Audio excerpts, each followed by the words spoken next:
하나님 아빠 아버지, 마태복음 6장 9절 하늘에 계신 우리 아버지여 이름이 거룩히 여김을 받으시오며, 로마서 8장 15절 너희는 다시 무서워하는 종의 영을 받지 아니하고 양자의 영을 받았으므로 우리가 아빠 아버지라고 부르짖느니라. 고린도후서 1장 3절 찬송하리로다. 그는 우리 주 예수 그리스도의 하나님이시여 자비의 아버지시여 모든 위로의 하나님이시며, 하나님은 천지 만물을 지으신 창조주이십니다. 그래서 유일신이십니다. 그리고 절대 주권자이십니다. 또 하나님은 지극히 거룩하십니다. 인간이 가까이 다가갈 수 없는 분입니다. 또한 이것이 가장 중요한데, 놀랍게도 하나님은 사랑이십니다. 바로 이것 때문에 지극히 높고 거룩하신 하나님이 우리 아버지가 되셨습니다. 그러나 불행하게도 아버지들이 다 좋은 것이 아닙니다. 그래서 하나님 아버지에 대한 인식이 왜곡될 수 있습니다. 이로 인해 하나님이 우리 아버지라는 것이 얼마나 엄청나고 놀라운 축복인지 제대로 알고 누리지 못하는 사람들이 많습니다. 저는 하나님 아버지에 대한 우리의 인식이 바뀌어야 한다고 생각합니다. 무서워하는 종이 아니라 사랑을 듬뿍 받는 자녀처럼 아빠 혹은 아버지하고 하나님께 달려나갈 수 있어야 한다고 생각합니다. 로마서 8장 15절 너희는 다시 무서워하는 종의 영을 받지 아니하고 양자의 영을 받았으므로 우리가 아빠 아버지라고 부르짖느니라. 혹 여러분이 자녀라면 자신을 사랑하는 아버지를 떠올려 보십시오. 또 혹 여러분이 아버지라면 자녀들에 대한 자기의 사랑과 마음을 떠올려 보십시오.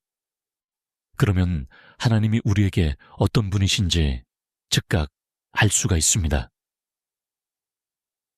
저는 이런 간단한 방법이 능히 하나님께 대한 인식의 전환을 가져올 수 있다고 생각합니다. 그래서 이에 대해 더 자세히 설명해 드리고자 합니다. 1. 하나님은 리얼 우리의 아버지다. 하나님은 세 가지 측면에서 우리 아버지이십니다. 1. 하나님은 창조주로서 모든 피조물의 아버지이시다. 창세기 1장 1절 태초에 하나님이 천지를 창조하시니라. 히브리서 3장 4 절 집마다 지은 이가 있으니 만물을 지으신 이는 하나님이시라. 아버지가 왜 아버지입니까? 우리의 근원이기 때문입니다. 우리는 아버지가 없으면 존재할 수 없습니다. 마찬가지로 창조주 하나님이 안 계시면 그 어떤 것도 존재할 수가 없습니다. 그래서 바울은 이렇게 말했습니다. 에베소서 4장 6절 하나님도 한 분이시니 곧 만유의 아버지시라. 만유 위에 계시고 만유를 통일하시고 만유 가운데 계시도다. 옳습니다. 하나님은 우리 아버지이실 뿐 아니라 만유의 아버지이십니다. 그래서 성경에 다음과 같은 말씀들이 있는 것입니다. 욥기 38장 41절 까마귀 새끼가 하나님을 향하여 부르짖으며 먹을 것이 없어서 허우적거릴 때에 그것을 위하여 먹이를 마련하는 이가 누구냐. 시편 104편 21절 젊은 사자들은 그들의 먹이를 쫓아 부르짖으며 그들의 먹이를 하나님께 구하다가 시편 104편 24절에서 28절 여호와여 주께서 하신 일이 어찌 그리 많은지요. 주께서 지혜로 그들을 다 지으셨으니 주께서 지으신 것들이 땅에 가득하니이다. 거기에는 크고 넓은 바다가 있고 그 속에는 생물 곧 크고 작은 동물들이 무수하니이다. 그곳에는 배들이 다니며 주께서 지으신 리워야단이 그 속에서 노나이다. 이것들은 다 주께서 때를 따라 먹을 것을 주시기를 바라나이다. 주께서 주신즉 그들이 받으며 주께서 손을 펴신즉 그들이 좋은 것으로 만족하다가 시편 145편 15에서 16절 모든 사람의 눈이 주를 앙망하오니 주는 때를 따라 그들에게 먹을 것을 주시며 손을 펴사 모든 생물의 소원을 만족하게 하시나이다. 시편 147편 8에서 9절. 그가 구름으로 하늘을 덮으시며 땅을 위하여 비를 준비하시며 산에 풀이 자라게 하시며 들짐승과 우는 까마귀 새끼에게 먹을 것을 주시는도다. 마태복음 6장 26절 28에서 30절. 공중의 새를 보라.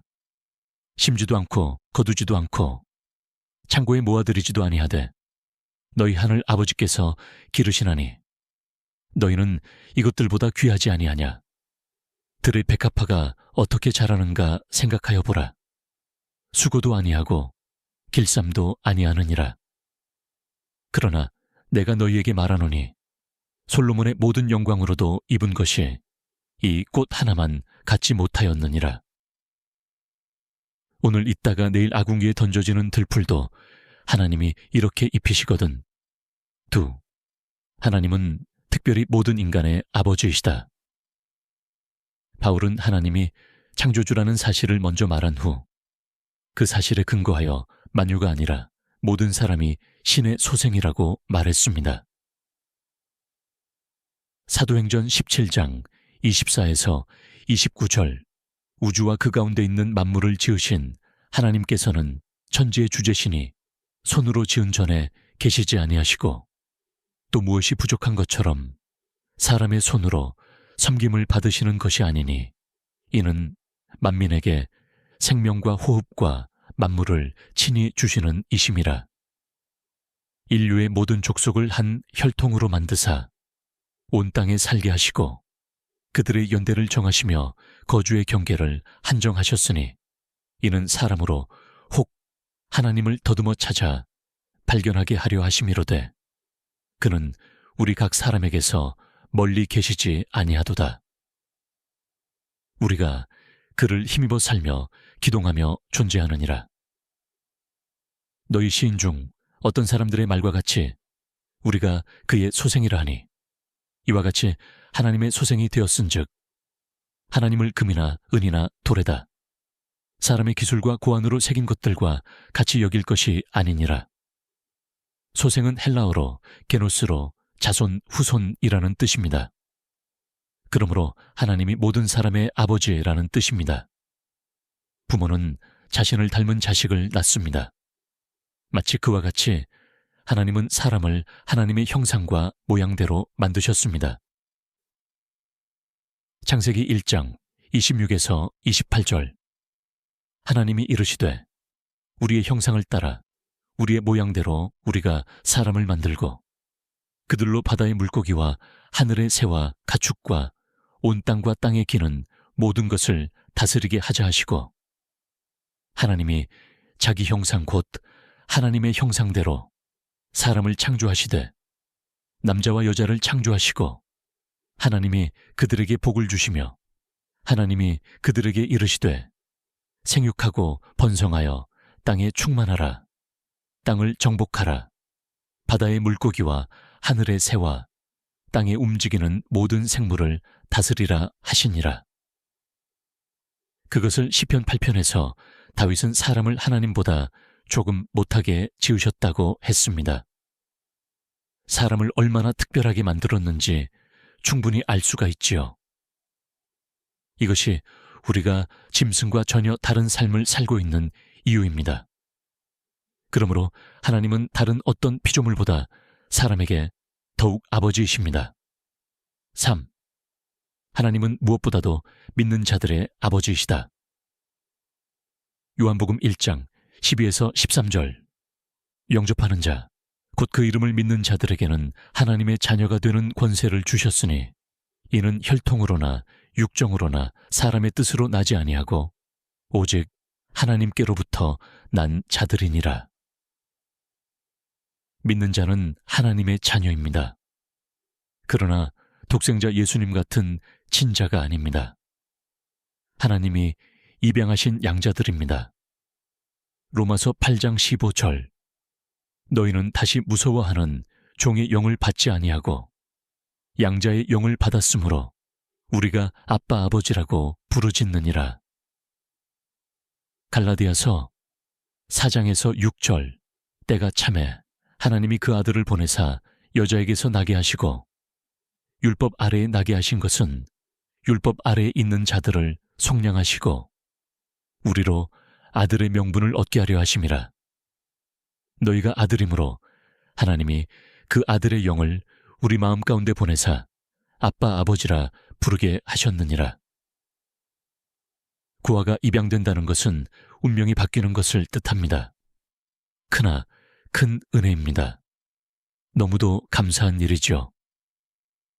그런데 하나님의 양자가 된다는 것은 더 놀라운 것입니다. 영원한 지옥불의 형벌을 면하고 영원한 천국을 상속받는 자가 되는 것을 뜻하기 때문입니다. 그런데 하나님이 친아버지가 아니므로 우리는 친자식과 다르다고 생각하기 쉽습니다. 그러나 양자의 초점은 우리가 아들이 되었다는 데 있지 친자가 아니라는 데 있는 것이 아닙니다. 또 성경을 자세히 읽어보면 우리는 단순히 입양된 것이 아닙니다. 하나님께서 우리를 낳으셨습니다. 사람은 어머니가 낳습니다. 그러나 영의 어머니는 없습니다. 아버지뿐입니다. 그래서 아버지가 우리를 낳습니다. 그런데 하나님은 육의 아버지가 아니라 영의 아버지입니다. 히브리서 12장 9절, 또 우리 육신의 아버지가 우리를 징계하여도 궁경하였거든 하물며 모든 영의 아버지께 더욱 복종하며 살려하지 않겠느냐. 그래서 우리를 몸으로 낳지 않고 영으로 낳으십니다. 즉 하나님의 영이신 성령으로 낳으십니다. 요한복음 3장 5절, 8절, 예수께서 대답하시되 진실로 진실로 내게 이르노니 사람이 물과 성령으로 나지 아니하면 하나님의 나라에 들어갈 수 없느니라. 바람이 임의로 불매 네가 그 소리는 들어도 어디서 와서 어디로 가는지 알지 못하나니 성령으로 난 사람도 다 그러하니라. 그런데 하나님은 삼일체입니다. 그러니 하나님이 우리를 낳으신 것입니다. 그러므로 하나님은 단순히 우리의 양부가 아니라 리얼 우리의 아버지이십니다. 또 하나님은 성령을 통해 우리를 낳으실 뿐 아니라 진리의 말씀으로 낳으셨다는 것이 매우 중요합니다. 야고보서 1장 7에서 18절, 온갖 좋은 은사와 온전한 선물이 다 위로부터 빛들의 아버지께로부터 내려오나니 그는 변함도 없으시고 회전하는 그림자도 없으시니라. 그가 그 피조물 중에 우리로 한 첫 열매가 되게 하시려고 자기의 뜻을 따라 진리의 말씀으로 우리를 낳으셨느니라. 하나님은 진리의 말씀으로 우리를 낳으셨습니다. 베드로는 다른 곳에서 이렇게 썼습니다. 베드로전서 1장 23절, 너희가 거듭난 것은 썩어질 씨로 된 것이 아니요 썩지 아니할 씨로 된 것이니 살아있고 항상 있는 하나님의 말씀으로 되었느니라.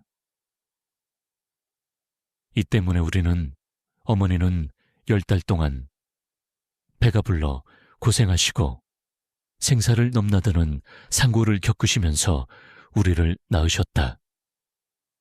그러나 하나님은 다르지 않는가? 라고 반문할 수 있습니다. 이것은 무지한 말입니다. 왜냐하면 우리를 낳기 위해 어머니보다 하나님이 훨씬 더 큰 고통을 당하셨기 때문입니다. 하나님은 진리의 말씀, 즉 복음으로 우리를 낳으셨습니다. 그런데 복음이 그냥 만들어집니까? 아닙니다. 자신이 죽는 것보다 더 고통스러운 독생자의 잔인한 죽음을 통해서 만들어집니다. 그러므로 하나님은 상상도 못할 고통을 통해 우리를 낳으신 것입니다. 여러분, 어느 것이 더 큰 사랑입니까? 어느 것이 더 큰 희생입니까? 상고를 겪은 어머니입니까? 아니면 독생자가 십자가에 달려 죽어가는 것을 지켜본 하나님입니까? 당연히 하나님이지요. 그런데 원수를 위해 독생자를 제물로 내어주신 하나님의 초월적이고 이해 불가의 사랑 때문에 우리는 어떻게 그렇게 할 수가 있나? 우리는 너무 감사하지만 아들이신 예수님께는 너무 잔인하고 가혹한 것이 아닌가? 라는 의문이 생길 수도 있습니다. 저는 그런 생각이 가끔씩 들었습니다. 그런데 어느 날 성령님께서 그 의문에 답해 주셨습니다. 인간의 경우에는 네 생각이 옳다. 그러나 하나님은 그렇지 않다. 하나님은 삼위일체이시다. 셋이 아니라 하나다. 때문에 이사야는 예수님께 대해 영존하시는 아버지라고 예언했고 예수님도 나를 본 자는 아버지를 보았다고 하셨다. 성부와 성자는 인간 부자지간과 다르다. 아버지와 아들이 온전히 하나이기 때문에 아들의 희생이 아버지의 희생이고 아들의 고통이 아버지의 고통이다. 그래서 바울이 다음과 같이 말한 것이다. 사도행전 20장 28절 여러분은 자기를 위하여 또는 온 양 떼를 위하여 삼가라. 성령이 그들 가운데 여러분을 감독자로 삼고 하나님이 자기 피로 사신 교회를 보살피게 하셨느니라. 여러분, 이제 의문이 풀리시죠? 정리하면 하나님이 우리를 양자로 삼은 것은 맞지만 단지 법적으로만 양자로 삼은 것이 아닙니다. 하나님께서 우리를 낳으셨습니다. 복음과 성령으로 낳으셨습니다. 그러므로 하나님은 단지 양아버지가 아닙니다. 예수님의 경우와 같은 친아버지는 아니지만 하나님은 진짜 우리 아버지이십니다. 한마디로 하나님은 육신의 아버지보다 더 우리 아버지이십니다. 두 아버지는 자녀를 끔찍이 사랑한다. 저는 앞에서 하나님이 단지 양아버지가 아니라 친아버지 같은 참 아버지라는 것을 설명했습니다. 그 이유는 하나님이 우리를 법적으로 양자로 삼아주셨지만 친아버지가 아니시므로 진짜 아버지가 아들을 사랑하는 것 같이 우리를 사랑하진 않을 것이 라는 생각을 깨트리기 위해서였습니다. 사람도 어떤 사람들은 입양한 자식을 자기가 낳은 친자녀처럼 사랑합니다. 그런데 사랑이신 하나님이겠습니까? 하나님이 우리를 양자 삼아 천국에 대한 권리만 주고 친자를 사랑하는 것 같이 사랑하지 않겠습니까? 그럴 리가 없지요. 그러므로 우리가 양자이기 때문에 하나님이 친자를 사랑하듯 우리를 사랑하지는 않을 것이라는 생각을 버리시기 바랍니다. 아버지가 왜 아버지일까요?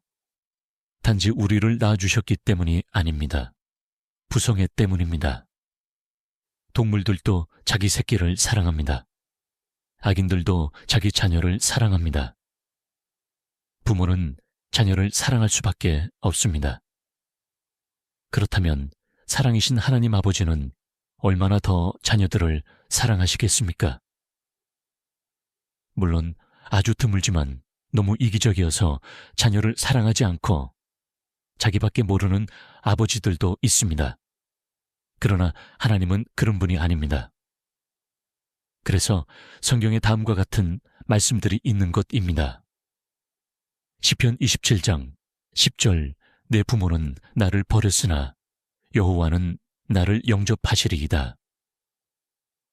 이사야 49장 15절 여인이 어찌 그 젖 먹는 자식을 잊겠으며 자기 태에서 난 아들을 긍휼히 여기지 않겠느냐. 그들은 혹시라도 나는 너를 잊지 아니할 것이라. 하나님은 세상 아버지와 다릅니다. 왜냐하면 남녀가 만나고 서로 사랑해서 아버지가 된 세상 아버지들과 달리 하나님은 처음부터 우리를 너무 사랑하셔서 아버지가 되신 분이기 때문입니다. 세상 아버지들의 관심은 아내였지만 하나님의 관심은 오로지 우리였습니다. 요한일서 3장 1절 보라, 아버지께서 어떠한 사랑을 우리에게 베푸사 하나님의 자녀라 일컬음을 받게 하셨는가. 세상 아버지는 자녀가 태어난 후 자녀를 사랑합니다. 그러나 하나님은 자녀가 되기 전에 우리를 사랑하셨고 그 사랑이 우리를 하나님의 자녀가 되게 했습니다. 그 사랑이 어떤 사랑인지 궁금하시죠? 그것은 가장 크고 놀라운 사랑입니다. 요한복음 15장 13절, 사람이 친구를 위하여 자기 목숨을 버리면 이보다 더 큰 사랑이 없나니. 그런데 하나님은 친구가 아니라 원수를 위해, 그것도 단지 자기 목숨이 아니라 독생자의 목숨을 내어주셨습니다. 요한복음 3장 16절, 하나님이 세상을 이처럼 사랑하사 독생자를 주셨으니 이는 그를 믿는 자마다 멸망하지 않고 영생을 얻게 하려 하심이라. 요한일서 4장 9절, 하나님의 사랑이 우리에게 이렇게 나타난 바 되었으니 하나님이 자기의 독생자를 세상에 보내심은 그로 말미암아 우리를 살리려 하심이라. 로마서 5장 8절, 우리가 아직 죄인 되었을 때에 그리스도께서 우리를 위하여 죽으심으로 하나님께서 우리에 대한 자기의 사랑을 확증하셨느니라. 그러니 가장 크고 놀라운 사랑이죠.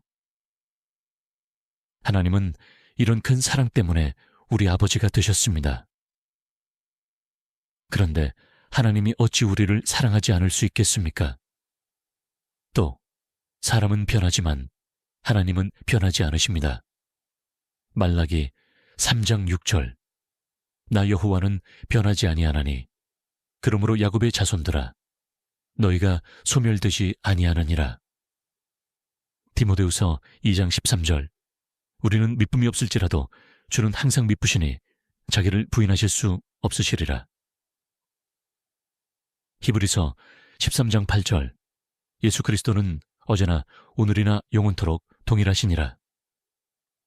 또한 우리 주 예수님과 사도들을 통해 다음과 같이 말씀한 분이 하나님이십니다. 마태복음 24장 12절, 불법이 성함으로 많은 사람의 사랑이 식어지리라. 에베소서 6장 24절, 우리 주 예수 그리스도를 변함없이 사랑하는 모든 자에게 은혜가 있을지어다. 요한계시록 2장 4절, 그러나 너를 책망할 것이 있나니 너의 처음 사랑을 버렸느니라. 그런데 어찌 하나님의 사랑이 식어지겠습니까? 어찌 하나님의 사랑이 변하겠습니까? 어찌 하나님이 그 사랑을 버리겠습니까? 그러므로 여러분에 대한 하나님의 변함없는 사랑을 굳게 믿으시기 바랍니다. 하나님은 저와 여러분을 사랑하십니다. 그것도 최고의 사랑으로 사랑하십니다. 그것이 다음 성구에 이렇게 나타나 있습니다. 데살로니가후서 2장 16절, 우리 주 예수 그리스도와 우리를 사랑하시고 영원한 위로와 좋은 소망을 은혜로 주신 하나님, 우리 아버지께서, 이것은 하나님이 우리를 너무 사랑하셔서 예수님과 함께 하나님의 상속자가 되게 하셨다는 뜻입니다. 또한 요한복음에서 예수님은 이렇게 말씀하셨습니다. 요한복음 17장 23절, 곧 내가 그들 안에 있고 아버지께서 내 안에 계시어 그들로 온전함을 이루어 하나가 되게 하려 함은 아버지께서 나를 보내신 것과 또 나를 사랑하심 같이 그들도 사랑하신 것을 세상으로 알게 하려 함이로소이다. 하나님이 예수님을 사랑하시는 것처럼 우리를 사랑하신다니. 정말 믿기 힘들 정도로 놀라운 말씀 아닙니까? 하나님은 그 정도로 저와 여러분을 사랑하십니다. 이쯤에서 저는 여러분 중 아버지들에게 제안을 하나 하고 싶습니다. 아버지로서 자신이 자녀들을 얼마나 진심으로 사랑하는지 생각해 보십시오. 자녀를 위해 얼마나 염려하는지, 그리고 그들을 위해 얼마나 간절히 기도하는지 생각해 보십시오. 그것이 바로 하나님 아버지께서 자녀인 우리에게 갖고 계신 사랑이고 마음입니다. 그리고 그보다 훨씬 더한 것이 우리를 향한 하나님의 사랑입니다. 저는 이것을 통해 하나님이 참으로 좋으신 하나님이라는 것을 믿을 수 있게 되었습니다. 맞습니다. 하나님은 좋으신 하나님입니다. 그것을 굳게 믿으시기 바랍니다. 1. 좋으신 하나님, 좋으신 하나님, 참 좋으신 나의 하나님. 2. 우리의 기도를 응답해 주시는 참 좋으신 나의 하나님. 3. 한없는 축복을 우리에게 주시는 참 좋으신 나의 하나님. 한편 하나님의 사랑을 깨닫고 그것을 통해 좋으신 하나님이심을 깨닫는 것이 왜 중요한지 아십니까? 찬송가 294장 하나님은 외아들을 이 가사에 그것이 잘 나타나 있습니다. 1. 하나님은 외아들을 주시는 데까지 세상 사람 사랑하니 참 사랑이로다. 2. 하나님을 배반하고 멀리 떠난 우리 원수같이 대적하나 사랑하여 주네. 3. 세상 죄를 사시려 우리 죽을 대신 성자 예수 십자가에 고난받으셨네. 4. 이 사랑에 감사하여 곧 죽게 나오라. 고난 영혼 죽게 맡겨 구원을 얻으라. 하나님은 사랑이라 죄악에 빠졌던 우리까지 사랑하니 참 사랑 아닌가. 하나님의 사랑을 알아야 진실로 믿을 수 있습니다. 또 죄를 지어도 하나님께로 돌아올 수가 있습니다. 아버지 다윗을 죽이고 왕이 되려 했던 압살롬이 죽었을 때 다윗이 어떻게 했습니까? 기뻐한 것이 아니라 도리어 슬피 탄식했습니다. 아버지였기 때문입니다. 자녀가 아무리 큰 잘못을 하고 세상 사람들이 손가락질해도 부모는 이미 자녀를 용서하고 돌아오길 기다립니다. 그리고 돌아오면 그러고도 어떻게 뻔뻔하게 용서받기를 원해 라고 하지 않고 뛸 듯이 기뻐하고 감사해서 어쩔 줄 모릅니다. 이것이 부모입니다. 이것이 부모의 마음입니다. 그리고 이것이 바로 하나님의 마음입니다. 하나님은 모세에게 친히 자신이 어떤 분인지 이렇게 계시하셨습니다. 출애굽기 34장 5에서 7절 여호와께서 구름 가운데에 강림하사 그와 함께 거기 서서 여호와의 이름을 선포하실세 여호와께서 그의 앞으로 지나시며 선포하시되 여호와라 여호와라 자비롭고 은혜롭고 노하기를 더디하고 인자와 진실이 많은 하나님이라. 인자를 천대까지 베풀며 악과 과실과 죄를 용서하리라. 또 에스겔을 통해 우상 숭배하고 타락한 이스라엘 백성들에게 이렇게 말씀하셨습니다. 에스겔 18장 31에서 32절 이스라엘 족속아 너희가 어찌하여 죽고자 하느냐 주 여호와의 말씀이니라. 죽을 자가 죽는 것도 내가 기뻐하지 아니하노니 너희는 스스로 돌이키고 살지니라. 또한 예수님이 비유를 통해 하나님이 어떤 분인지 다음과 같이 가장 잘 보여주셨습니다. 누가복음 15장 20에서 24절 이에 일어나서 아버지께로 돌아가니라. 아직도 거리가 먼데 아버지가 그를 보고 측은히 여겨 달려가 목을 안고 입을 맞추니 아들이 이르되 아버지 내가 하늘과 아버지께 죄를 지었사오니 지금부터는 아버지의 아들이라 일컬음을 감당하지 못하겠나이다. 하나 아버지는 종들에게 이르되 제일 좋은 옷을 내어다가 입히고 손에 가락지를 끼우고 발에 신을 신기라. 그리고 살진 송아지를 끌어다가 잡으라. 우리가 먹고 즐기자. 이 내 아들은 죽었다가 다시 살아났으며 내가 잃었다가 다시 얻었노라 하니 그들이 즐거워하더라. 그러므로 오해하면 안 됩니다. 우리가 죄에 빠져도 하나님은 여전히 우리를 사랑하십니다. 하나님은 우리가 죄인이었을 때 우리를 사랑하신 분이기 때문입니다. 이것을 알면 주저하지 않고 즉각 회개하고 돌이킬 수 있습니다.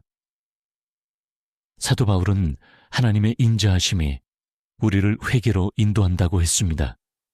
그러므로 하나님이 우리를 사랑하시는 좋으신 하나님이라는 것을 깨달으십시오. 그래서 그 사랑을 믿고 새롭게 출발하는 여러분 되시기 바랍니다. 새아버지는 자녀들에게 아낌없이 주고 싶어 한다. 아버지들은 자녀에게 필요한 것, 그리고 좋은 것이라면 무엇이든 주고 싶어 합니다. 주고 또 주는 것이 아버지입니다. 아버지로서 자녀들에 대한 저의 마음이 그렇습니다. 자녀들에게 주는 것이 저의 기쁨입니다. 그것이 아버지의 마음입니다. 그래서 저는 기도할 때 제가 믿음으로 구하지 못하고 의심한 것을 회개하게 되었습니다. 캐더린 쿨만의 책에 보면 아버지가 살아계실 때 나눈 마지막 대화가 기록되어 있습니다. 우리는 뒷마당에 있었는데 아빠는 빨랫줄 옆에 서서 그 줄을 잡고 있었습니다. 아빠는 말했습니다. 얘야, 네가 아주 어렸을 때를 기억하니? 네 머리를 내 어깨에 디밀며 말했지. 아빠, 동전 1개만 주세요 하고 말이다. 그럼요. 아빠는 언제나 주셨지요. 나는 고개를 끄덕거렸지요. 넌 동전 1개만 달라고 했을 뿐이야. 그러나 얘야, 네가 내 지갑에 있는 돈을 모두 달라고 했어도 나는 기꺼이 주었을 거야. 또한 베니히는 자신의 책에서 이렇게 고백했습니다. 하나님께서는 자녀들을 축복하기 원하신다. 나도 아버지로서 아이들에게 선물을 주거나 뭔가를 공급해 주기를 좋아한다. 아이들에게 원하던 것을 주었을 때 반짝이는 눈으로 포장지를 뜯으며 기쁨으로 웃음 짓는 모습을 보는 것보다 더 즐거운 순간은 아마 없을 것이다. 정말 작은 하나의 인간에 불과한 나도 아이들에게 선물을 주면서 그와 같은 기쁨을 맛볼 수 있다면 하나님께서 우리에게 그분의 귀한 선물들을 내려주실 때는 얼마나 더 큰 기쁨을 느끼실까? 사랑 많으신 우리 하나님께서는 진정으로 자녀들을 축복하기 원하신다. 우리가 즐거워하는 모습을 바라보며 기뻐하시려는 단순한 이유 하나만으로도 그분은 우리를 축복해 주실 것이다. 공명이 되시죠? 하나님 아버지는 우리에게 그 어떤 아버지보다 더 주기를 원하십니다. 그분의 사랑이 인간 아버지들보다 무한히 더 크시기 때문입니다. 로마서 8장 32, 자기 아들을 아끼지 아니하시고 우리 모든 사람을 위하여 내주신 이가 어찌 그 아들과 함께 모든 것을 우리에게 주시지 아니하겠느냐. 에베소서 1장 3절 찬송하리로다. 하나님 곧 우리 주 예수 그리스도의 아버지께서 그리스도 안에서 하늘에 속한 모든 신령한 복을 우리에게 주시되. 야고보서 1장 17절 온갖 좋은 은사와 온전한 선물이 다 위로부터 빛들의 아버지께로부터 내려오나니 그는 변함도 없으시고 회전하는 그림자도 없으시니라. 내가 네 기도에 응답하러 왔다. 주님께서 4번째 환상으로 내게 나타나신 것은 거의 5년 후인 1957년이었다. 나는 아내와 함께 캘리포니아에서의 집회로 15개월을 보낸 후 텍사스의 갈랜드에 있는 집으로 돌아왔다. 그리고 갈랜드의 순복음교회에서 집회를 열었다. 내가 예수님의 초자연적인 방문을 받은 것은 이 집회의 3번째 주다. 어느 저녁 설교가 끝날 무렵 위로의 성령께서 참석한 회중 위에 임하셨고 우리 모두는 기도하고 강단 부근으로 모여들었다. 우리는 기도했다. 얼마 지나 나는 무릎을 펴고 강대상으로 가는 계단에 일어나 앉았다. 나는 눈을 뜬 채 성령께서 주시는 방언으로 찬양하면서 거기 앉아 있었는데 갑자기 내 앞 3피트 떨어진 곳에 서 계시는 예수님을 보았다. 그분은 말씀하셨다. 내가 너희 기도에 응답하러 왔다. 나는 주님이 무엇을 말씀하시는지 정확하게 알 수 있었다. 갑상선 종기를 앓고 있는 아내를 위해 기도하고 있었기 때문이다. 아내의 갑상선 종기는 점점 커져 숨이 막히는 지경에 이르고 있었다. 나는 처음 결혼할 때부터 내 아내 오레타가 일찍 죽게 되리라는 사실을 아이 영으로 감지하고 있었으며 아마도 그때가 다가오고 있다고 생각했다. 그래서 이 문제에 관해 밤을 새우며 기도를 했다. 저는 주님께 복종하고 주님의 뜻을 향해 왔습니다. 저의 교회와 가족도 버리고 복음 사역에 오랜 세월 종사했습니다. 저희 아내는 집에서 아이들을 키우는데 힘을 기울였습니다. 저는 아직도 젊으며 저희들은 여러 해 결혼 생활을 해왔습니다. 저로 하여금 아내를 돌보게 허락하소서. 환상에서 주님은 내게 말씀하셨다. 내가 네 기도에 응답하러 왔다. 너희 아내에게 수술을 받도록 말하여라. 그녀는 죽지 않고 살 것이다. 나는 비록 아내에게는 말하지 않았지만 그녀가 수술을 받는다 해도 죽게 되리라고 줄곧 느끼고 있었다. 그녀는 나중에 내게 갑상선 종기 때문에 수술을 받게 될 경우 죽게 되리라는 것을 자신도 여러 해 전부터 알고 있었다고 말했다. 그러나 주님께서는 내게 말씀하셨다. 네, 아내는 죽지 않고 살 것이다. 네 아내가 죽는 것이 하나님이 정하신 운명이지만 내가 너희 기도를 듣고 그 기도에 응답하러 왔다. 네 아내는 죽지 않고 살 것이다. 그때 주님께서는 완전히 내 마음을 녹이는 말씀도 하셨는데 그 말을 지금까지 나는 결코 잊을 수가 없다. 이 말씀은 당시에 나를 축복해 주었고 또한 도움을 주었으며 지금까지도 내게 큰 축복으로 남아있다. 주님께서 말씀하셨다. 아들아, 네가 내게 구했기 때문에 내가 이를 행한다. 나의 자녀들이 내게 구하고 믿기만 한다면 내가 얼마나 그들을 위해 해주고 싶어 하는지 너는 모를 것이다. 그들은 많이 간구하고 부르짖지만 믿지 않고 그렇게 하고 있다. 내가 믿음 없이 하는 기도에 응답할 수는 없다. 나는 내 말을 어길 수 없기 때문이다. 그들이 내 말에 굳게 서서 내가 그들의 문제를 해결하도록 전적으로 내게 맡기고 신뢰하기를 내가 얼마나 간절히 원하고 있는지 너희는 모를 것이다. 주님은 다시 말씀하셨다. 너의 아내에게 수술을 받으라고 말하라. 네 아내는 죽지 않고 살 것이다. 그러고는 사라지셨다. 참으로 감동적인 간증이죠. 맞습니다. 하나님은 자녀에게 한없이 주고 싶어하는 아버지입니다. 실제로 하나님은 믿음으로 드리는 모든 기도에 응답해 주십니다. 마태복음 21장 22절 너희가 기도할 때에 무엇이든지 믿고 구하는 것은 다 받으리라 하시니라. 그러므로 이 하나님의 사랑을 깨닫고 이제부터 믿음으로 기도하는 여러분 되시기 바랍니다. 한편 어떤 사람들은 그런데 왜 저는 믿음으로 기도했는데도 응답을 안 해주시나요? 라고 묻고 싶을 것입니다. 그것은 하나님의 뜻대로 기도하지 않고 욕심으로 구했기 때문입니다. 야고보서 4장 23절 너희는 욕심을 내어도 얻지 못하여 살인하며 시기하여도 능히 취하지 못함으로 다투고 싸우는도다.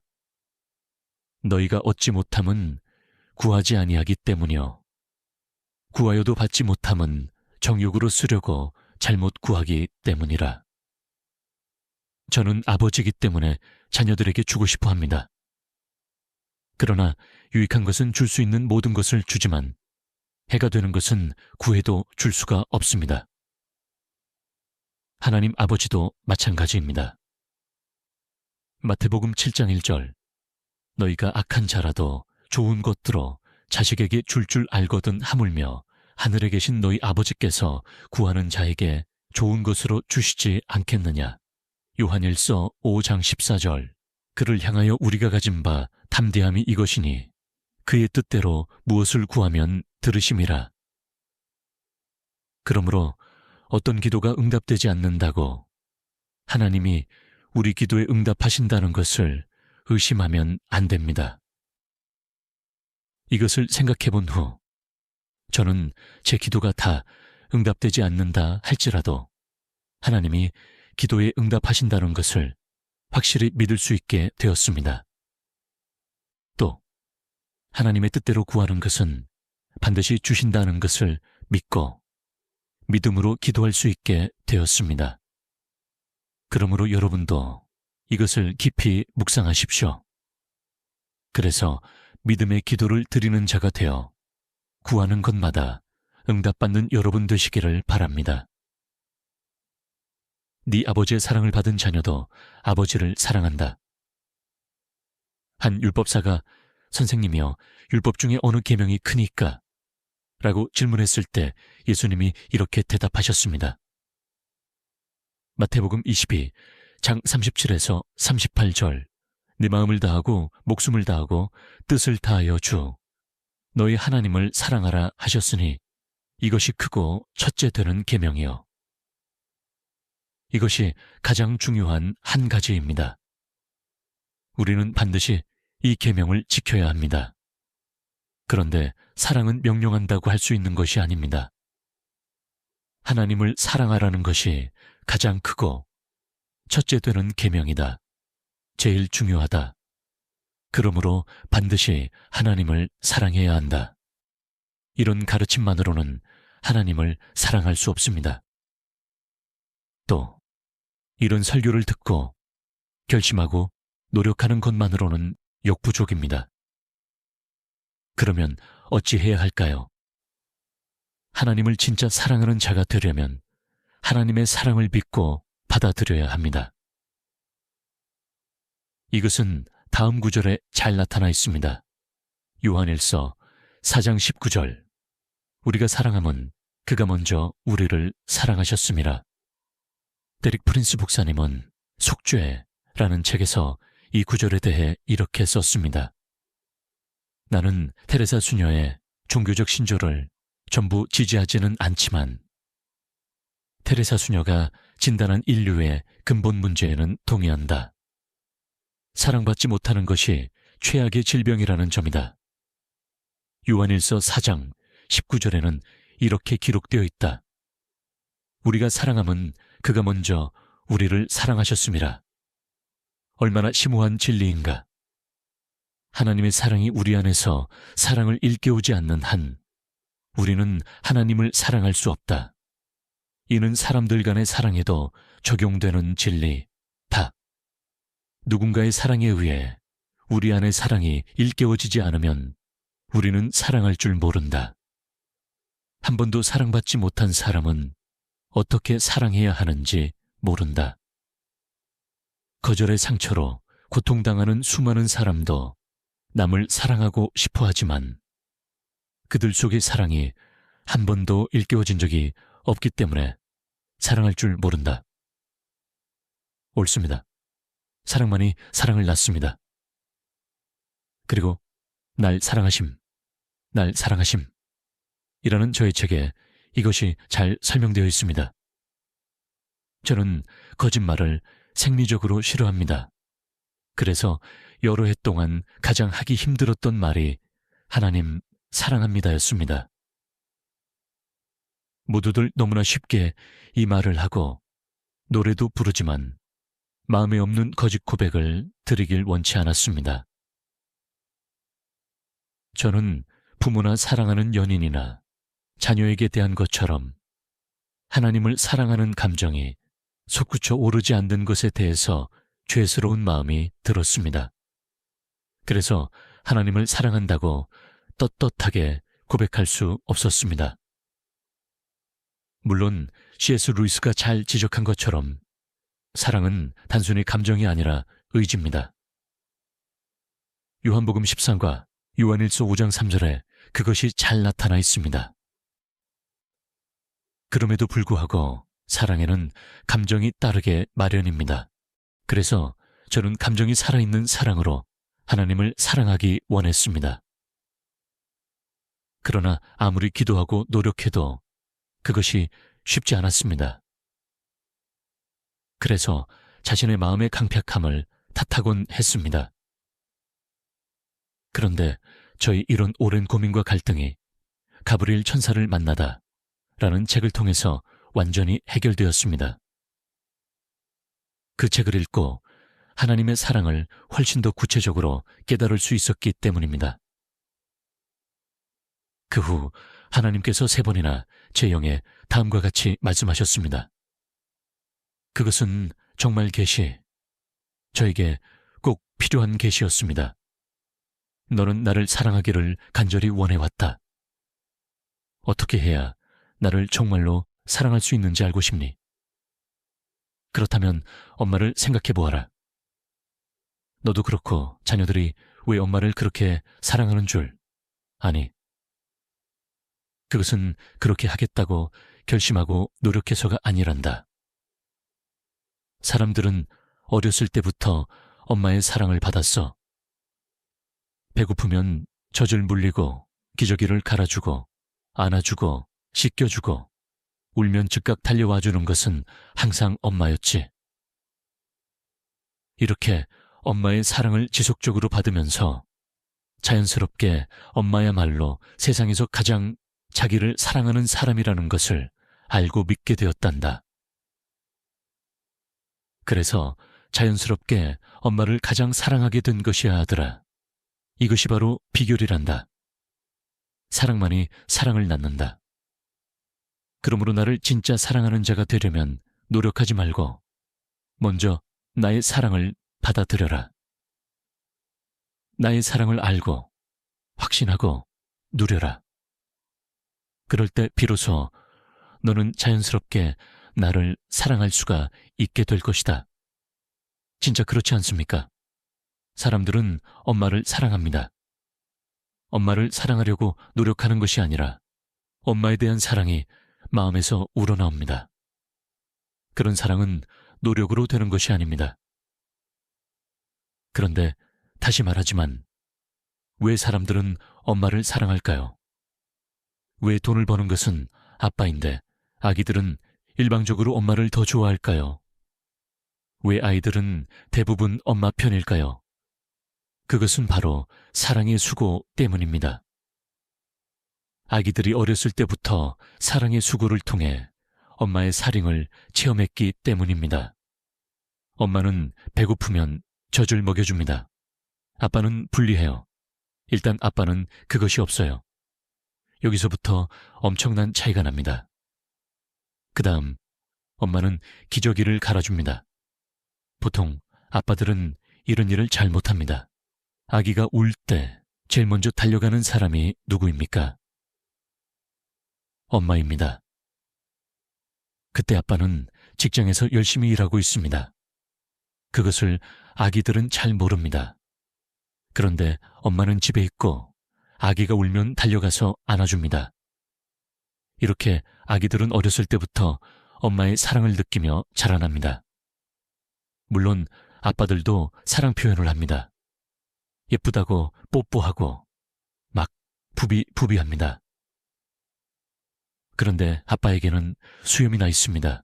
젖꼭지는 없고 고슴도치처럼 수염이 있습니다. 분리해도 보통 분리한 것이 아닙니다. 아기들은 사랑한다고 비비는데 괴롭히는 줄 압니다. 그래서 아빠에 대한 다소간의 적개심을 갖고 있습니다. 이것을 통해 우리가 깨달아야 할 것이 있습니다. 사랑이 사랑을 나눈다는 것입니다. 엄마는 아기에게 사랑을 주었습니다. 이것이 중요합니다. 엄마는 아기에게 사랑한다는 것을 확신하게 해주었습니다. 바로 이것이 엄마에 대한 독특한 사랑을 낳는 것입니다. 즉, 엄마에 대한 비교할 수 없는 특별한 사랑을 만들어내는 것입니다. 하나님을 사랑하는 것도 이와 똑같습니다. 노력으로 되는 것이 아니라 하나님의 사랑을 깨닫고 누려야 합니다. 하나님의 사랑을 느끼고 확신해야 합니다. 그래야 진정으로 하나님을 사랑할 수 있습니다. 여러분, 공감이 되시지요? 그래서 이 설교가 중요합니다.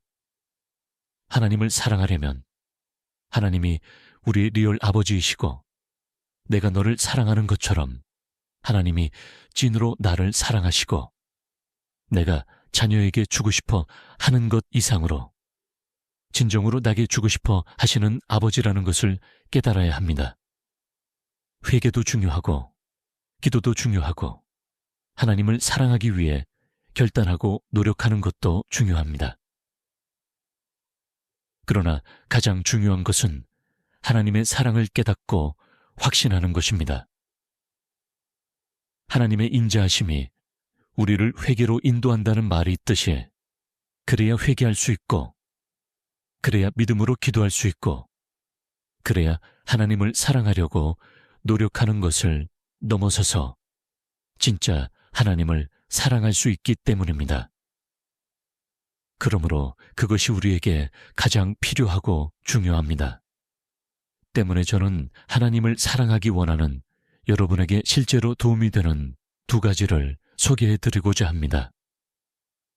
먼저 밥존스 목사님의 사후체험 간증인데 그 안에 이런 내용이 있습니다. 제가 동굴에서 빠져나오자마자 순간적으로 저의 몸이 빛으로 감싸졌습니다.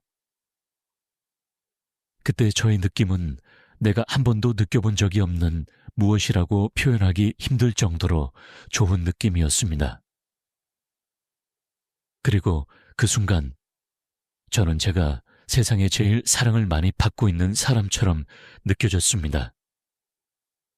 마치 제가 사랑이라고 하는 그런 포근한 담요에 쌓여있는 듯한 번데기가 그 껍질 속에서 보호받고 있는 듯한 그러한 평안과 충족감이 밀려왔습니다. 그리고 그곳에 있던 새하얀 빛이 저를 감쌌습니다. 제가 이 땅에서는 한 번도 경험해 볼 수 없는 그런 놀라운 경험들을 하게 되는 순간이었습니다. 그런데 그런 행복하고 평안한 느낌이 시간이 지날수록 점점 증가되는 것이었습니다. 저는 도저히 그 느낌을 그 어떤 것과도 비교할 수가 없었습니다. 그래서 제가 성령님께 물었습니다. 제가 지금 느끼고 있는 이것은 어떤 것인가요? 그랬더니 성령님께서 저에게 그것이 바로 하나님의 영광이다 라고 가르쳐 주셨습니다. 그래서 다시 이렇게 물었습니다. 제가 왜 이렇게 안정감을 느끼고 사랑을 느낍니까? 그랬더니 성령님께서 그것이 하나님의 사랑이다 라고 가르쳐 주셨습니다. 밥존스 목사님도 평소에는 이토록 놀라운 하나님의 사랑을 느끼지 못했습니다. 그러나 죽어서 영이 몸을 떠나자 느낄 수 있었습니다. 왜냐하면 그런 하나님의 사랑이 엄연한 사실이고 실제이기 때문입니다. 우리도 지금은 몸 안에 있어서 방해를 받고 온전히 느끼지 못하지만 몸을 떠나면 그것을 온전히 느끼게 될 것입니다. 그것이 실제입니다. 그러므로 지금 온전히 느끼지 못해도 하나님이 이처럼 우리를 사랑하신다는 것을 굳게 믿으시기 바랍니다. 다음으로 우리 교회를 열렬히 지지하는 미국의 한 대학 교수님이 오래전에 올린 너는 큰 사랑을 입은 자다. 네가 이해할 수 있는 것보다 훨씬 더 라는 글을 소개해드리고 싶습니다. 엘토머스 목사님의 매우 은혜스러운 간증입니다. 어느 날 운전하는 중에 저는 즐거운 마음으로 하나님의 왕국이라는 주제에 대한 강력한 메시지를 듣고 있었습니다. 그 메시지는 저를 엄청나게 강타하였습니다. 집을 향해 운전하는 동안 성령님이 제게 말씀하기 시작하였고, 그 후로부터 3일 동안 저는 하나님으로부터 다음과 같은 메시지를 받았습니다. 하나님이 말씀하셨습니다. 내 백성 중 많은 이가 실패하였다는 잘못된 생각에 사로잡혀 있단다. 그들은 기도하고 말씀을 읽는다. 하지만 세월이 지남에 따라 절망이 고개를 쳐들고 죄책감과 수치가 나를 아는 것보다 커지게 된다. 사단의 참소를 통한 괴롭힘은 말할 것도 없고, 하지만 나는 내 양들이 이 덫을 피할 수 있는 몇 가지 강력한 열쇠를 가지고 있단다. 하나님이 말씀하셨습니다. 네가 실패하고 있다는 생각 대신에 내가 너를 얼마나 사랑하는지를 생각하렴. 이것은 나의 자녀들 모두가 붙잡아야 하는 진리란다. 그렇지 않으면 그들은 진정으로 자유할 수가 없을 것이다. 나의 자녀들 중 많은 이가 하나님이 나를 사랑하세요 라고 고백하면서도 그것을 진심으로 받아들이지 않고 있는 것이 나를 슬프게 한다.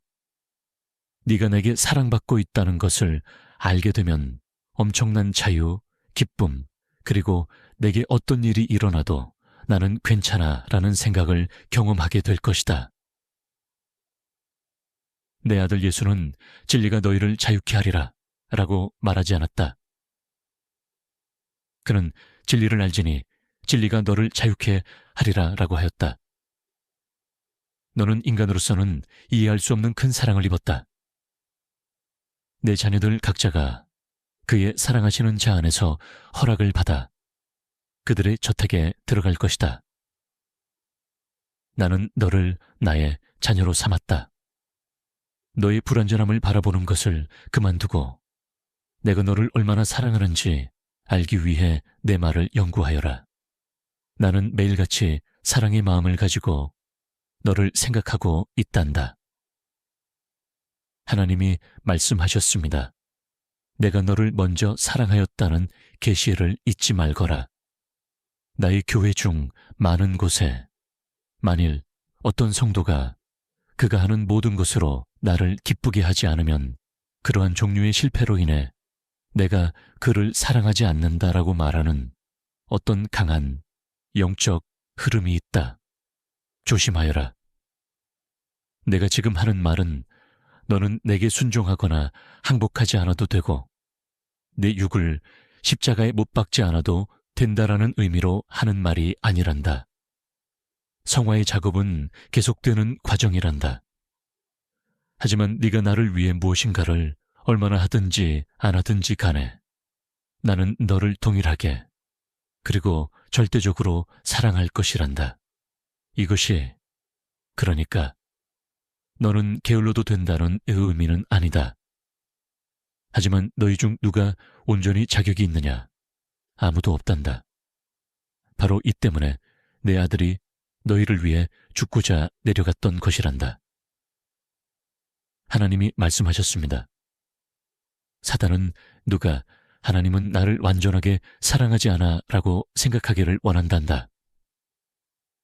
하나님이 말씀하셨습니다. 내 아들 안에 거하려무나. 그는 율법적인 폭군이 아니라 너의 신랑이란다.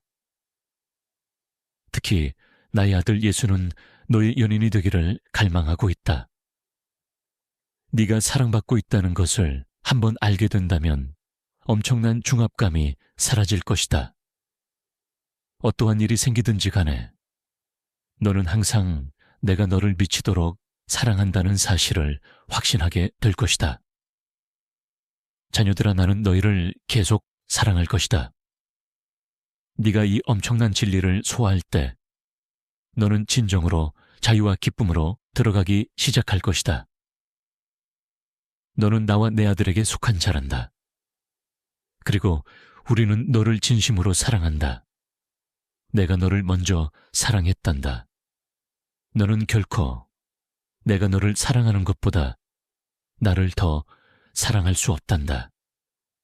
그러므로 이것을 그냥 받아들여라. 일단 받아들이고 나면 너는 저절로 나를 사랑하기 원하게 될 것이다. 하나님이 말씀하셨습니다. 나와 좋은 시간을 가지지 못한 것 때문에 죄책감을 갖는 것을 멈추어라. 오해하지 마라. 물론 나는 네가 나와 시간을 보내기를 원한다. 하지만 많은 이들이 내가 그들에게 화가 났다고 생각하는구나. 그래서 내 자녀들 중 많은 이가 내가 그들을 얼마나 끔찍이 사랑하는지 쉽게 잊어버린단다. 나를 충분히 사랑하지 않는다는 것으로 인해 죄책감을 갖는 대신에 내가 너를 얼마나 사랑하는지를 굳게 붙들어라. 그렇다. 몇몇은 자신들의 범죄 그리고 잘못된 참소하고 정죄하는 교인들 때문에 내게 거리를 둔다. 그러나 그들은 내가 그들을 사랑하기를 멈춘 적이 전혀 없다는 것을 이해하지 못한단다.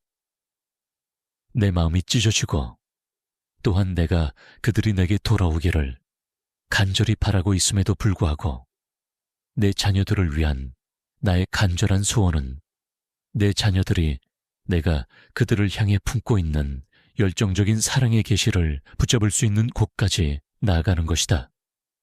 나의 사랑은 모든 것을 이기느니라. 부모가 자식을 사랑하는 것은 자식의 됨됨이와 무관합니다. 무조건 사랑하는 내리사랑입니다. 자식이 잘못한다고 사랑하는 것 자체가 바뀌진 않습니다. 하나님은 더 그렇습니다. 왜냐하면 로마서 5장에 기록되어 있는 대로 하나님은 처음부터 죄인이고 연약하고 원수인 우리를 우리의 어떠함과 상관없이 사랑하셨기 때문입니다. 때문에 설사 우리가 죄를 짓고 잘못한다고 해도 그 사랑은 변하지 않습니다. 이스라엘을 보십시오. 그들이 하나님을 배신하고 우상 숭배하고 타락한다고 하나님의 사랑이 변했습니까? 아닙니다. 하나님은 변함없이 그들을 사랑하셨습니다. 그것을 호세아 선지자를 통해 분명히 보여주셨습니다. 그들에게 계속 선지자를 보내 회개를 촉구한 자체가 그들을 사랑했기 때문입니다. 또 우리가 회개하고 돌아올 때 누가복음 15장에 기록되어 있는 것처럼 기쁨으로 잔치를 벌이는 것도 우리의 됨됨이와 상관없이 우리를 사랑하시기 때문입니다. 물론 우리가 계속 습관적으로 죄를 짓고 회개하지 않으면 멸망받을 수밖에 없습니다. 그러나 그럼에도 불구하고 죄를 짓고 잘못한다고 하나님의 사랑이 멈추거나 우리를 사랑하지 않는 것이 아니라는 것을 깨달아야 합니다. 그것을 꼭 붙들어야 합니다. 여러분, 이제 하나님이 여러분을 변함없이 진짜로 사랑하신다는 것을 아시겠지요? 그러므로 자신에 대한 하나님의 사랑을 확신하십시오. 그래서 하나님을 진정으로 사랑하는 여러분 되시기 바랍니다. 또한 주위에 여러분이 변화되길 간절히 원하는 사람이 있으면 하나님이 하신 것처럼 먼저 그를 사랑하십시오. 계속 사랑하십시오. 왜냐하면 사랑만이 사랑을 낳기 때문입니다.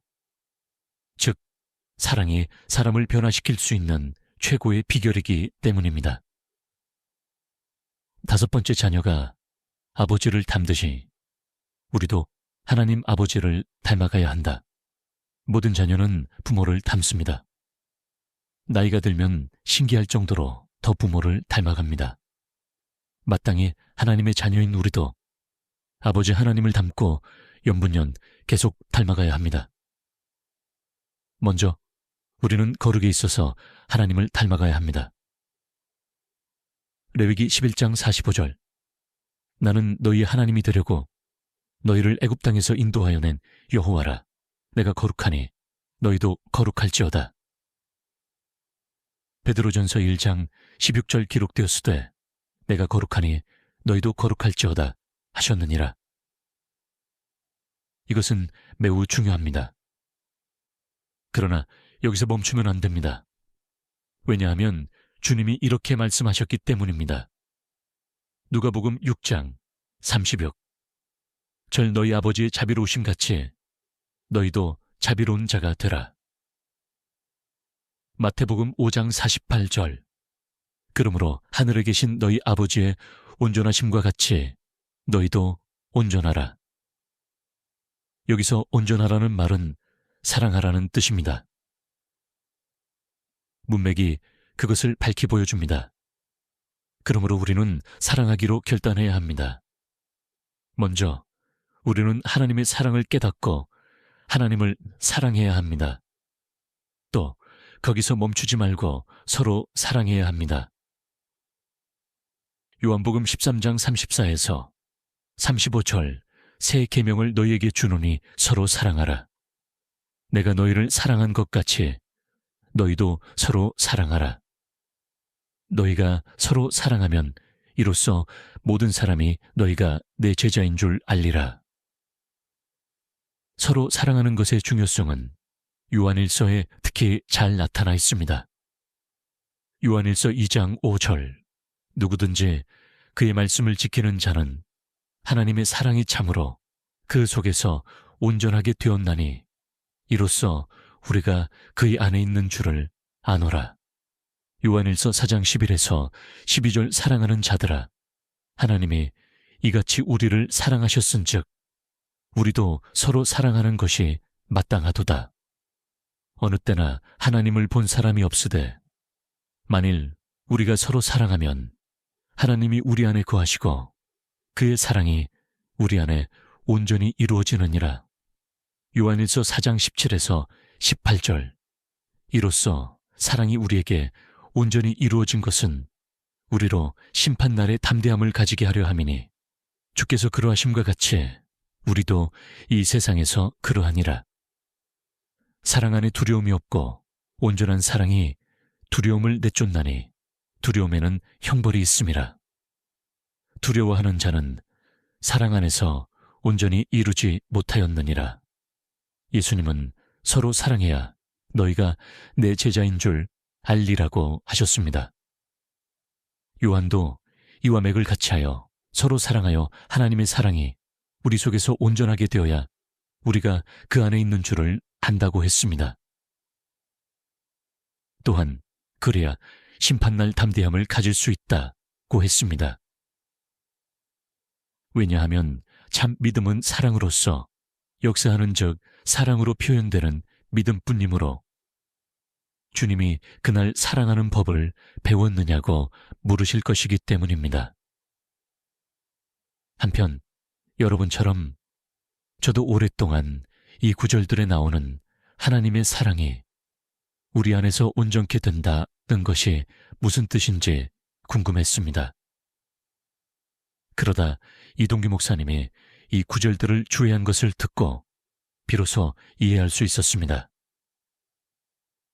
그중 일부를 여러분과 다시 나누고 싶습니다. 우리가 보는 개역개정 성경은 요한일서 2장 5절을 하나님의 사랑이 그 속에서 온전케 되었다고 번역했습니다. 그러나 새 번역이나 공동 번역은 하나님의 사랑이 아니라 하나님을 사랑하는 것으로 번역했습니다. 전자는 성도를 향한 하나님의 사랑이고 후자는 하나님을 향한 성도들의 사랑입니다. 그럼 어느 번역이 옳을까요? 요한일서에서 2장, 절은 4장 12절과 평행을 이룹니다. 그 둘을 서로 비교해보면 알 수 있습니다. 요한일서 2장 5절. 누구든지 그의 말씀을 지키는 자는 하나님의 사랑이 참으로 그 속에서 온전하게 되었나니 이로써 우리가 그의 안에 있는 줄을 아노라. 요한일서 4장 12절 어느 때나 하나님을 본 사람이 없으되 만일 우리가 서로 사랑하면 하나님이 우리 안에 거하시고 그의 사랑이 우리 안에 온전히 이루어지느니라. 이처럼 그의 사랑, 즉 하나님의 사랑이므로 2장 5절도 우리가 하나님을 사랑하는 것이 아니라 하나님의 사랑을 뜻한다고 보아야 합니다. 그런데 이 때문에 이런 반문이 생겨납니다. 하나님의 사랑은 완전한 사랑이다. 그런데 어떻게 성도 안에서 온전해진다는 말인가? 그러면 하나님의 사랑이 불완전한 사랑이라는 말인가? 이에 대해 캐런 잡스는 우리의 이해를 도와주는 중요한 말을 했습니다. 이 진술을 하나님의 사랑은 온전하거나 완전하지 않고 인간의 관여에 따라 온전하거나 완전해진다는 의미로 해석해서는 안 된다. 요한의 사상에서 하나님의 사랑은 확실히 완전하고 그 사랑은 신자의 삶 속에서 구현되어야 한다. 그러므로 신자를 향한 하나님의 사랑이 목표하는 바는 신자가 타인을 대하는 방식을 변화시키는 것이다. 요한은 우리를 향한 하나님의 사랑의 목표가 우리의 도덕적 변화라고 지적한다. 5절에 완전케 되었다는 동사는 완성하다, 목적을 달성하다, 성취하다라는 뜻이 있습니다. 다른 이를 사랑하는 성도 안에서 하나님의 사랑의 목적이 성취된다는 것입니다. 우리를 사랑하시는 하나님의 사랑에는 두 가지 목적이 있습니다. 하나는 우리를 구원하는 것입니다. 요한복음 3장 16절 하나님이 세상을 이처럼 사랑하사 독생자를 주셨으니 이는 그를 믿는 자마다 멸망하지 않고 영생을 얻게 하려 하심이라. 다른 하나는 우리를 하나님처럼 사랑하는 자로 변화시키는 것입니다. 요한일서 4장 9에서 11절 하나님의 사랑이 우리에게 이렇게 나타난 바 되었으니 하나님이 자기의 독생자를 세상에 보내심은 그로 말미암아 우리를 살리려 하심이라. 사랑은 여기 있으니 우리가 하나님을 사랑한 것이 아니요 하나님이 우리를 사랑하사 우리 죄를 속하기 위하여 화목 제물로 그 아들을 보내셨음이라. 사랑하는 자들아, 하나님이 이같이 우리를 사랑하셨은즉 우리도 서로 사랑하는 것이 마땅하도다. 그런데 그 후 이렇게 말했습니다. 요한일서 4장 12절 어느 때나 하나님을 본 사람이 없으되 만일 우리가 서로 사랑하면 하나님이 우리 안에 거하시고 그의 사랑이 우리 안에 온전히 이루어지느니라. 그러므로 하나님의 사랑이 우리 안에서 온전케 된다는 것은 그 사랑의 목적이 성취되는 것을 뜻합니다. 이에 대해 최영삼 교수님은 이렇게 썼습니다. 그렇다면 말씀을 지킴으로써 그 사랑이 온전하게 된다는 것이 무슨 뜻인가? 여기서 온전하게 된다는 것은 완료형 수동태로서 하나님의 사랑이 어떤 최종적인 상태에 이른다는 의미이다.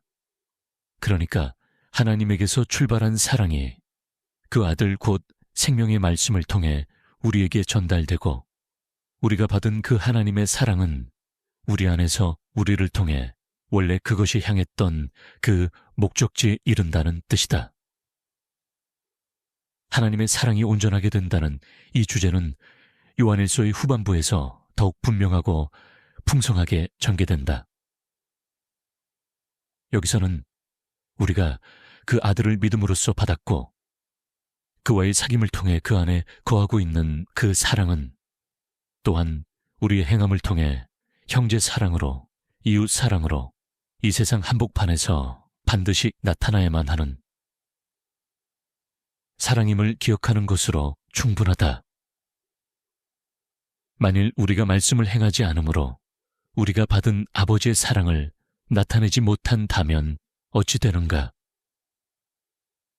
그것은 우리가 그 사랑이 원래 이루고자 하는 그 목적지에 이르지 못하도록 막아서는 방해물이 되어버린다는 사실을 의미할 것이다.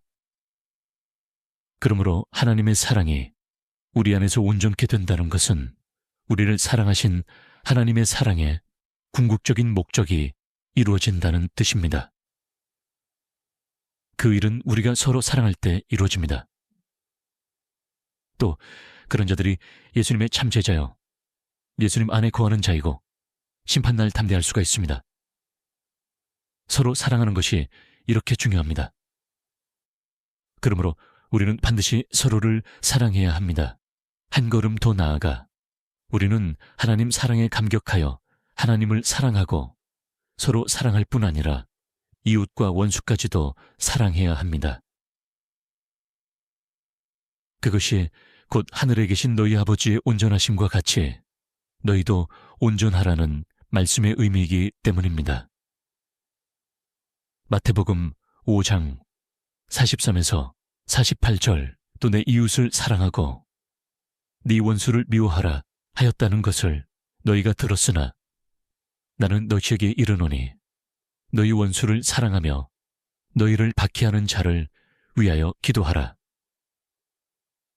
이같이 한즉 하늘에 계신 너희 아버지의 아들이 되리니 이는 하나님이 그 해를 악인과 선인에게 비추시며 비를 의로운 자와 불의 한 자에게 내려주심이라. 너희가 너희를 사랑하는 자를 사랑하면 무슨 상이 있으리요 세리도 이같이 아니하느냐. 또 너희가 너희 형제에게만 무난하면 남보다 더하는 것이 무엇이냐. 이방인들도 이같이 아니하느냐. 그러므로 하늘에 계신 너희 아버지의 온전하심과 같이 너희도 온전하라. 그래서 저는 자신뿐 아니라 다른 이들을 위해 기도할 때 항상 이렇게 기도합니다. 우선 보는 눈과 들을 귀와 깨닫는 마음을 달라고 기도합니다. 왜냐하면 이것이 없으면 누구도 희망이 없기 때문입니다. 그 후 세 가지를 위해서 기도합니다. 먼저 회개와 믿음을 통해 팔복의 사람이 되게 해달라고 기도합니다. 더불어 팔복 중 각자에게 필요한 복을 구체적으로 구하는 기도를 드립니다. 다음으로 성령 충만하고 성령을 따라 행함으로 서기관과 바리새인보다 나은 의를 갖게 해달라고 기도합니다. 더불어 서기관과 바리새인보다 나은 의 중 각자에게 필요한 의를 구체적으로 구하는 기도를 드립니다. 마지막으로 하나님과 이웃을 사랑함으로 완전을 추구하고 완전에 도달하게 해달라고 기도합니다. 더불어 마음을 다하고 목숨을 다하고 뜻을 다하여 하나님을 사랑하게 해달라고 간구하고 또 주님이 우리를 사랑하신 것처럼 서로 사랑하게 해달라고 구하고 또한 이웃을 내 몸처럼 사랑하게 해달라고 기도하고 끝으로 원수를 사랑하고 핍박자를 위해서 기도하는 자가 되게 해달라고 기도합니다. 왜냐하면 이것이 바로 완전이고 예수님이 산상수훈을 통해 보여주신 온전한 하나님의 뜻이기 때문입니다. 여러분도 기도할 때마다 이렇게 기도하십시오. 그리하여 하나님 아버지를 쏙 빼닮은 분들이 다 되시기 바랍니다. 결론을 말씀드리겠습니다. 저는 이 짧은 설교가 우리가 평생 추구하고 달려가야 할 이정표를 보여주고 있다고 생각합니다. 먼저 하나님이 우리의 리얼 아버지라는 것을 깨달으십시오.